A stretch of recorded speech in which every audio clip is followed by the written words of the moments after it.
if you guys have seen all my work, but No, hang on. Once again.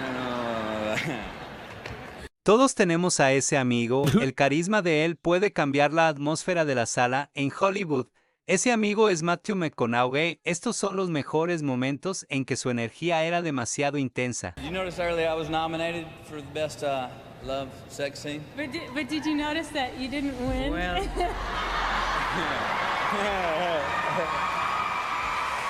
¿Crees que McConaughey pasaría mucho tiempo solo pensando sobre sus líneas, pero en una entrevista con Conan O'Brien reveló que hay cosas que considera mucho más importantes? I haven't had to test it out yet, but I've got a theory on this. Let's take a grizzly bear, for instance. Now, let's say you got a knife. You get a knife. Let's give 8 to 10 inches of a blade. That's fair. Okay. You've given this a lot of thought. You think about, like, okay, me and a grizzly, how am I going to do it?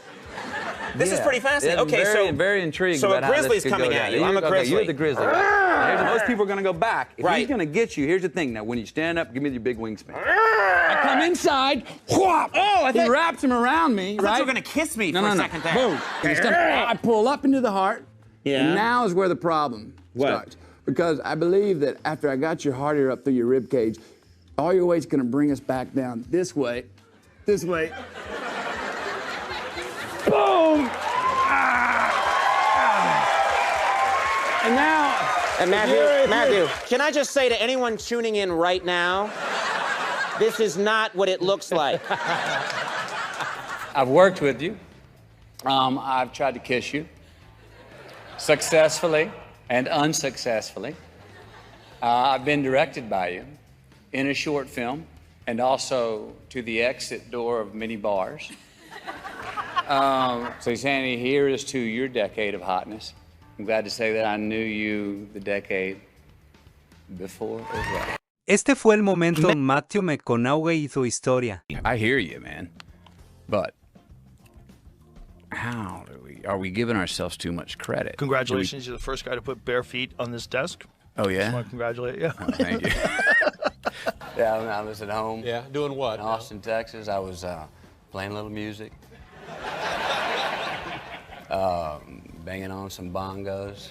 What time of day was it? 2:37 in the a.m., so said the report.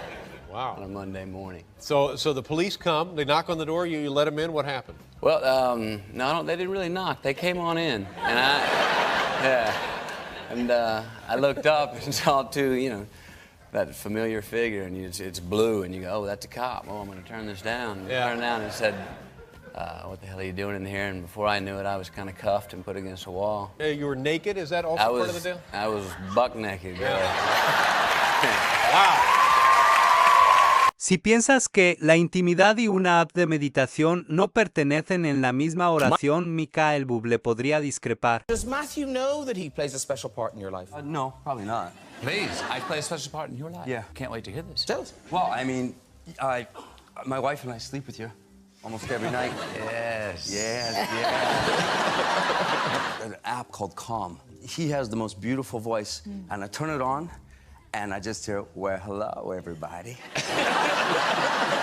It's me, Matthew McConaughey. I'm going to tell you a bedtime story. And I just do this, oh. I really do. My wife, who's from Argentina, she always goes like, you have the man talking again. The man is talking in the bed again, Mike.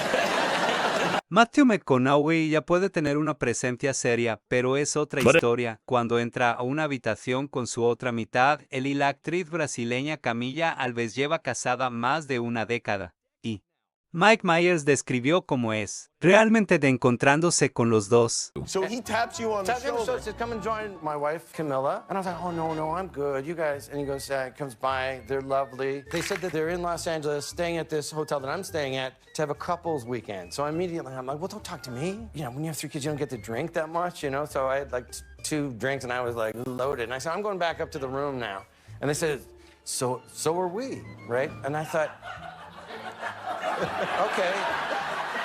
And so they said, well, why don't you just ride in the elevator with us? And it's the world's smallest elevator. They were going to the 6th floor, and I was on the 6th floor. So they hit the button, and they're like, what floor are you going to, buddy? And I'm like, 6. Then they said, what room number are you in? And I'm like, oh, no, 69.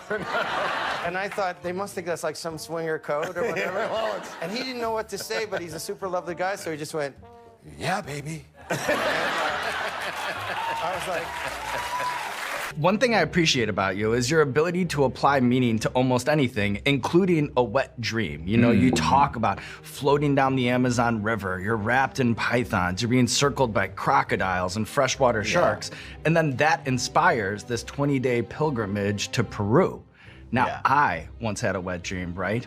Where I'm being chased by knights and archers through a castle, right? What would you do with a sign like that? Like, do I need to get an atlas and go somewhere? I think you might need to get a membership at Medieval Times.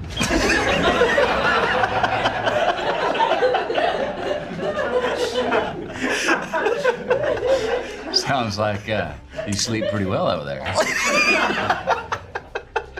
Si no lo sabía, Snoop Dogg ha estado en una película antes, ahora sí, compartió pantalla con Matthew McConaughey en Ceviche Boom. What was the most notable thing Snoop did during your work time together? He snooped me. There's a scene where I'm going to Snoop. I've got writer's block, and Snoop has the magic weed, right? Uh-huh.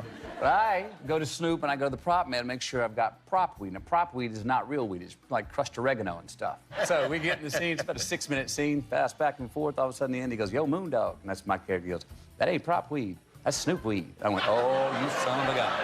Now, the next 9 hours were a lot of fun, but I don't believe he used one word in the English language. Y al parecer, trabajar con él era exactamente lo que esperabas. Snoop Dogg luego compartió cómo vio ese momento, punto de vista. You said I rapped a lot. You rapped for 13 hours straight. And I came back to work, I asked you, I said, "Man, I'm a little hazy on how last night went. How'd it go?" What did I tell you? Snoop says, "Oh, you was great, Moondog. You hit 4 in-the-park home runs." So you have to just, the first thing that comes to your mind, you say it, and then you hit this, okay? Okay. First thing that comes to your mind. Come on. What's the weirdest thing you've done to make money? It's also illegal, so I'm not telling. Besides making love, showering, swimming, or playing bongos, what is something else you enjoy doing naked?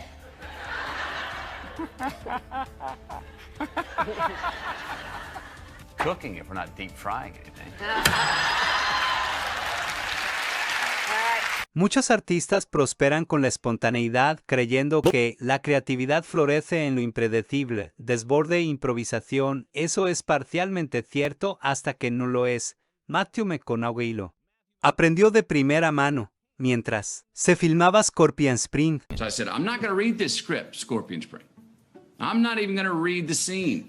Cut to, I'm on the set of Scorpion Spring. I'm about to shoot that scene. I grab the sides. I'm on my mark. We're about to say action. I have a peek. 1 page, 2 pages, 3 page, 4 page.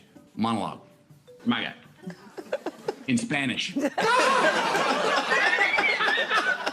I feel this bead of sweat come up on the back of my neck. Para contexto, aquí está la escena de la que hablaba McConaughey. De tan lejos para esta pendejada. Ni siquiera era necesario que viniera. Yo le pago para que deje a mis hombres acerca la coca. No para que les robéis, los mate en la frontera. Did you know that when people watch the trailer for Tiptoes, the first time you see it, you're like, what the f is happening? Like, Hi, I'm Ralph. I'm his brother. We're twins. Are your parents, Yeah. It can tear them apart. I think you gotta let me know that everyone in your family's a midget. They're not midgets, they're dwarfs. Whatever. wait, the trailer's so good. I've never seen the trailer. This is so good. Just get really serious. Patricia Arquette, and in the role of a lifetime. John Goldman! Tiptoes. Come on! What the f Matthew McConaughey es conocido también por sus tangentes filosóficas, por su inconfundible acento texano. La gente se sienta a verlo hablar sin parar. Woody Allen, por otro lado, no tiene tiempo. His method, you know that? What does that mean? Well, okay, but whatever, dude. You know what I'm talking about. When we were shooting that, he was Russ Cole. Yeah. And I remember saying to you before we started filming, I'm like, people are gonna expect to laugh with us, you know? We gotta throw some jokes in here. And he's just like, yeah. And I'm like, I'm waiting for him to say, yeah, you're totally right. No, not that. He just, yeah. And I'm like, oh, this mother. Si alguna vez te has preguntado de dónde obtiene Matthew McConaughey su carisma, podría tener a sus padres pensando. En una entrevista con Howard Stern, Matthew cuenta cómo su padre mantenía el fuego encendido hasta el final. Your dad always said, I'm going to go out, probably banging your mom. He said, boys, when I go, I'm going to be making love to your mother.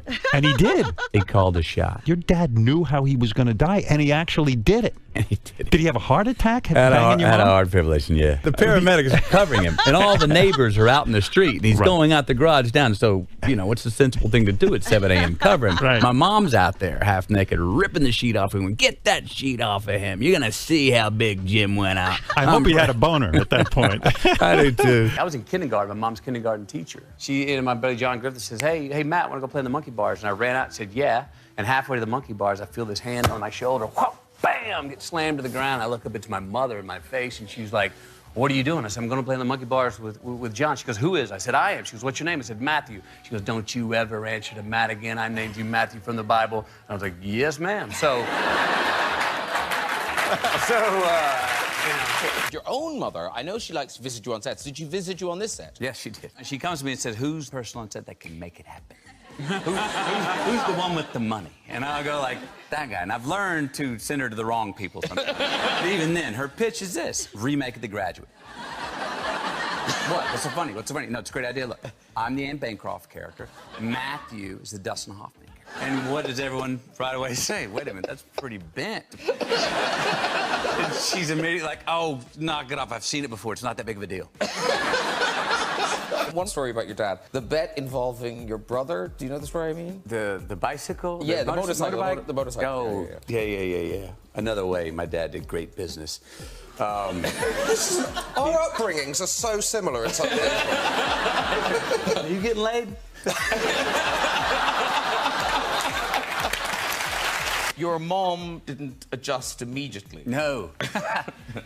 I bet you moms never do, yeah. No, they're so sincere and good intentions, but you just don't understand it, do you, Mom? People start to get interested in my life and my history, as has happened. My mom shows up in these newspapers and saying these things. I'm like, Mom, keep that that's between us. People are going to be coming to you, wanting to know things about my life, but keep what should be private ours. Okay. All of a sudden, the next Thursday night, I'm looking at hard copy, and there's my mom giving an escort through my bedroom. And this is where we caught him first sleeping with so-and-so. I call her, and she goes, oh, I didn't know you'd see it. Here's the thing about you road testing the posing pouch. The posing pouch? You walked around to make sure that it wasn't falling out of it. No, it was composed. What I did do, which a lot of us did, is you put one of those on, and all of a sudden you find your body kind of gets a little inverted. I remember going, and I wasn't the only one that did this. You go, I have to walk out there amongst the crew and have small-time, normal conversations. Like, so how you doing? You have for lunch. Hey, did you see the game this weekend? I got to go out and try to have some small talk in this thong without flinching. And it was hard. And because I wasn't, but it was...